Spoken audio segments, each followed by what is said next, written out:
10 হাত দূরের কিচ্ছু দেখা যাচ্ছে না। এই দেখেন দর্শক কি অবস্থা, একবার প্রচুর কুয়াশা লালমনিরহাটে। রাস্তাঘাটে কিন্তু আগুন জ্বালিয়ে লোকজন এই শীত নিবারণ করছেন। এই লালমনিরহাটে কিন্তু জেকে বসেছে শীত। প্রিয় দর্শক, আপনাদের সাথে এই লালমনিরহাটের এই শীতের খবর জানাতে বুলেটিন বার্তা লালমনিরহাট নিউজে এই মুহূর্তে সরাসরি সংযুক্ত আছি আমি মোহাম্মদ শেখ আনিসুল রহমান রাজীব।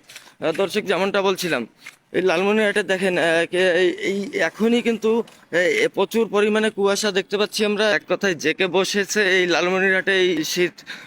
দর্শক দেখেন, কিছুই দেখা যাচ্ছে না, অন্ধকার হয়ে গেছে পুরা। মনে হচ্ছে যে ধোঁয়া, কোনো কোথাও আগুন লাগলে যেরকম ধোঁয়া সেই রকম আমরা লক্ষ্য করতে পারছি। প্রিয় দর্শক দেখেন, দর্শক আমরা এই মুহূর্তে আছি লালমনিরহাট সদর উপজেলার স্টেশন টু মিশন মোড় রোড থেকে আপনাদেরকে দেখানোর চেষ্টা করছি এই লালমনিরহাটের আজকের সর্বশেষ আপডেট। প্রিয় দর্শক, সাথেই থাকুন। দর্শক, আমরা বিকালে লক্ষ্য করছিলাম, বিকাল থেকেই লক্ষ্য করছিলাম যে কোথাও কোথাও কিন্তু এই রাস্তাঘাটে কিন্তু আগুন জ্বালিয়ে লোকজন এই শীত নিবারণ করছেন। দর্শক, সাথেই থাকুন। এই মুহূর্তে আমরা আছি লালমনিরহাট জেলার স্টেশন টু মিশন মোড় রোড থেকে আপনাদের সাথে বুলেটিন বার্তা লালমনিরহাট নিউজে আবারও সংযুক্ত হলাম আমি মোহাম্মদ শেখ আনিসুল রহমান রাজীব। দর্শক, যেমনটা বলছিলাম, আমরা কিন্তু কোথাও কোনো গরিব মানুষের শীত নিবারণের জন্য যে কম্বল বিতরণ করা হয় প্রতি বছর, আমরা তেমন কিছুই এখন পর্যন্ত ছি না এখানে। দর্শক দেখেন, এমন কুয়াশা, প্রচুর পরিমাণে কুয়াশা, কিচ্ছুই দেখা যাচ্ছে না, এখান থেকে 10 হাত দূরের কিচ্ছু দেখা যাচ্ছে না। এই দেখেন দর্শক কি অবস্থা, একবার প্রচুর কুয়াশা লালমনিরহাটে।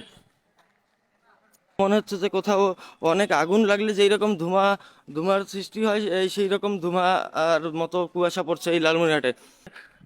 প্রিয় দর্শক, এই বুলেটিন বার্তা লালমনিরহাট নিউজে কিন্তু এই মুহূর্তে লালমনিরহাট সদর উপজেলার স্টেশন টু মিশন মোড় রোড থেকে আপনাদের সাথে সরাসরি সংযুক্ত হয়েছি আমি মোহাম্মদ শেখ আনিসুল রহমান রাজীব। বুলেটিন বার্তা লালমনিরহাট নিউজে দর্শক, সাথেই থাকুন। লালমনিরহাটে কিন্তু জেকে বসেছে শীত। আমরা বিকালে লক্ষ্য করছিলাম যে কিছু কিছু জায়গায় এই আগুন জ্বালিয়ে তারা এই গরিব মানুষ আগুন জ্বালিয়ে কিন্তু তারা এই শীত নিবারণ করছিলেন। দর্শক দেখেন, এখান থেকে এখানেই কিচ্ছু দেখা যাচ্ছে না। এই রকম শীত আমরা কিন্তু লালমনিরহাটে এর আগে দেখা যায়নি। দর্শক, আপনাদেরকে জানিয়ে রাখি, যেহেতু এটা বর্ডার এলাকা, লালমনিরহাট কিন্তু এই বর্ডার এলাকা, লালমনিরহাট জেলার বর্ডার এলাকা পড়ছে, সেজন্য প্রতিবার এইদিকে একটু শীতটা বেশিই থাকে। কিন্তু এইবার আজকে কিন্তু প্রচুর পরিমাণে শীত। দর্শক, আমরা কিন্তু দেখানোর চেষ্টা করছি লালমনিরহাটে দেখেন কি পরিমাণ কুয়াশা পড়ছে, এই এখনই কিছু দেখা যাচ্ছে না। দর্শক, এই লালমনিরহাট এই সদর উপজেলার স্টেশন টু মিশন মোড় রোড থেকে আপনাদের সাথে সরাসরি সংযুক্ত হয়েছি বুলেটিন বার্তা লালমনিরহাট নিউজে। প্রিয় দর্শক, আজ এ পর্যন্তই, আজকের মতো বিদায় নিচ্ছি। এই লালমনিরহাটের আপডেট নিউজ আপনাদের জানিয়ে দিলাম আমি মোহাম্মদ শেখ আনিসুল রহমান রাজীব। আপনাদেরকে আজকের আপডেট নিউজ লালমনিরহাট থেকে জানিয়ে দিলাম।